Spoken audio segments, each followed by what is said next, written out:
Բարև ձեզ։ Հայաստանի վարչապետ Փաշինյանն այսօր հայտարարել է, որ եթե ռուսական կողմը խոչընդոտի երկաթուղային որոշակի հատվածների վերականգնմանը, ապա հայկական կողմը կվերցնի հավատարմագրային կառավարման իրավունքը այդ հատվածների նկատմամբ և ինքը իր միջոցներով կիրականացնի վերականգնումը։ Խոսքը Ղազախից դեպի Իջևան, Ախուրիկից դեպի հայ-թուրքական սահման և Երասխից դեպի Նախիջևան երկաթուղային հատվածների մասին է, որոնք կարևորություն են ստանում այն օրակարգային զարգացումների շրջանակում, որ տեղի են ունենում երկաթուղային սխեմաների շուրջ Կովկասյան ռեգիոնում։ Եվ ըստ այդմ դրանց վերականգնումը հայտնվել է օրակարգում և մի քանի օր առաջ նաև Երևանը դիմել է ռուսական կողմին, որպեսզի ռուսական կողմը վերականգնի երկաթուղային այդ հատվածները, բացելով դրանք օգտագործելու հնարավորություն այն սխեմաների շրջանակում, որոնք քննարկվում են ռեգիոնում։ Եվ հիմա Նիկոլ Փաշինյանը հայտարարում է, որ եթե լինի խոչընդոտ, ապա հայկական կողմը կվերցնի հավատարմագրային կառավարման իրավունքը։ Ես ուզում եմ հիշեցնել, որ ռուսական երկաթուղիներ ընկերությունը տնօրինում է Հայաստանի երկաթուղու հավատարմագրային կառավարման իրավունքը 30-ամյա ժամկետով և ստանձնել է այդ իրավունքը 2008 թվականից, այսինքն ժամկետը մինչև 2038 թվականն է։ Դժվար է ասել, արդյոք ռուսական կողմից այդ իրավունքը վերցնելու ինչպիսի իրավական մեխանիզմներ կան, եթե լինեն Նիկոլ Փաշինյանի մատնանշած խոչընդոտները, այդուհանդերձ մեծ հավանականությամբ Փաշինյանի այս հայտարարությունն այլ բան չէ, քան նախընտրական իրավիճակում խրոխտ կեցվածքով քարոզչական որոշակի միավորներ հավաքելու հերթական մի փորձ։ Որովհետև համենայն դեպս առ այս պահը որևէ նշան չկա, որ ռուսական կողմը դժկամությամբ է ընդունել երկաթուղային այդ հատվածները վերականգնելու Հայաստանի դիմումը, խնդրանքը կամ հորդորը։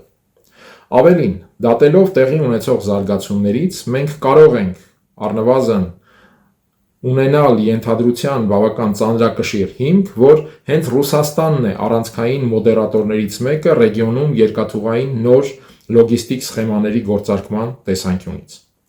Համենայն դեպս դրա մասին են վկայում նաև վերջին շրջանում ռուսական կողմից հնչող ակտիվ հայտարարությունները, և դրանցից մեկը բառացիորեն նախօրեին, երբ Ռուսաստանի Դաշնության փոխվարչապետ Օվերչուկը հայտարարեց, որ Ադրբեջանի հետ քննարկում են դեպի Հայաստան երկաթուղային բեռնափոխադրումների ծավալները մեծացնելու, ավելի ինտենսիվացնելու հեռանկարները։ Ես ուզում եմ հիշեցնել, որ արդեն իսկ տեղի են ունեցել փորձնական փոխադրումներ այդ ցորենի հայտնի պատմության համատեքստում, երբ Ռուսաստանից Ադրբեջանի և Վրաստանի տարածքով բեռները երկաթուղով տեղափոխվել են Հայաստան։ Ահա այս պայմաններում մտածել, որ Ռուսաստանը, որն ինքը բավական ակտիվ է այս լոգիստիկան աշխատեցնելու հարցում, կարող է խոչընդոտել երկաթուղային վերոհիշյալ հատվածների վերականգնման հանգամանքում, սա թերևս կարծում եմ մեղմ ասած իրատեսական չէ, և ըստ այդմ ես եզրակացնում եմ, որ Փաշինյանի հայտարարությունն այլ բան չէ, քան ընդամենը այս ֆոնին քարոզչական հերթական միավոր հավաքելու ինչ-որ քայլ, ցույց տալով, որ Երևանը շատ խրոխտ դիրքորոշում ունի այս հարցում, և այդ խրոխտ դիրքորոշումներն են, որ առաջ են տանում այս օրակարգերը։ Որովհետև գործնականում հավատարմագրային կառավարման իրավունքը, որին ձգտել է ռուսական կողմը Հայաստանի երկաթուղու նկատմամբ, իմաստավորվում է հենց այն հեռանկարի պայմաններում, երբ Հայաստանի երկաթուղին դառնում է ռեգիոնալ սխեմաների հաղորդակցության ռեգիոնալ նոր երթուղիների մաս։ Հակառակ պարագայում հավատարմագրային կառավարչի համար հայկական երկաթուղին մնում է մի ինչ-որ փակուղի, հետևաբար առանց գրավչությամբ որևէ ռեսուրս։ Փակուղային ռեսուրսը բնական է չի կարող ունենալ էական որևէ գրավչություն։ Ահա այս հանգամանքն է թույլ տալիս նաև եզրակացնել, որ այդ սխեմաները աշխատեցնելու հարցում ռուսական կողմը հենց ինքն է առանցքային շահառուներից մեկը։ Ես մատնանշեցի նաև այն, որ նույնիսկ ակնհայտ են բավական ակտիվ մոդերատորության փորձերը։ Եվ այս ամենում իհարկե առաջանում է մեկ այլ հարց, իսկ Հայաստանն այստեղ, բացի սպառող լինելուց, բառի բուն և պատկերավոր իմաստով,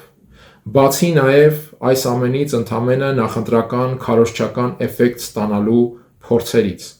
արդյոք ինքը սուբյեկտ է այս պրոցեսներում, սուբյեկտ է իր բովանդակությամբ, իր գաղափարներով, որոնք բնականաբար հիմնված են հայկական կողմի շահերի և իրավունքների վրա, և կարողանում է առաջ մղել իր այդ գաղափարները, թե Հայաստանը բավարարվում է ընդամենը դեկլարատիվ մասնակցությամբ, ընդհանրապես դեկլարացիաներ առաջ քաշելով եւ այդ դեկլարացիաներից պարզապես, ինչպես նշեցի, քարոզչական էֆեկտ ստանալով, որովհետև այն process-ները, որ ծավալվում են, դրանք ամենևին միարժեք եւ միատար չեն, դրանք էապես առնչվում են նաեւ Հայաստանի Հանրապետության տարածքին, բայց նաեւ, ինչպես նշեցի, չունեն միարժեք միատար տրամաբանություն եւ բնույթ։ Հետեւաբար այստեղ ակնհայտ է, որ լինելու են մրցակցային տրամաբանությամբ զարգացումներ, որտեղ մենք կարող ենք ունենալ թե գործընկերներ եւ թե նաեւ հենց նույն այդ գործընկերների դեմքով ունենալ մրցակիցներ։ Նույն Վրաստանի վարչապետն այսօր հայտարարել է, որ Վրաստանն ինքը ներկայանում է որպես միջին միջանցքի կայուն եւ վստահելի ուղղություն։ Այսինքն ակնհայտ է, որ այստեղ Վրաստանը մի կողմից լինելով Հայաստանի համար գործընկեր, մյուս կողմից նաեւ ակնհայտորեն ունի մրցակցային կարգավիճակ Հայաստանի նկատմամբ։ Եվ այս համատեքստը նաեւ կարող է դառնալ որոշակիորեն հայ-վրացական հարաբերության միջև խանդի պատճառ։ Նույն տրամաբանությամբ մենք կարող ենք դիտարկել նաեւ Իրանի հետ հարաբերությունը, որովհետեւ Իրանը եւս մի վերաբերմունք կունենա, երբ ինքը տեղավորվում է ռեգիոնալ այս սխեմաների շրջանակում եւ ունենում է իր շահերի նկատմամբ որոշակի ուշադրություն եւ հակառակ դիրքորոշում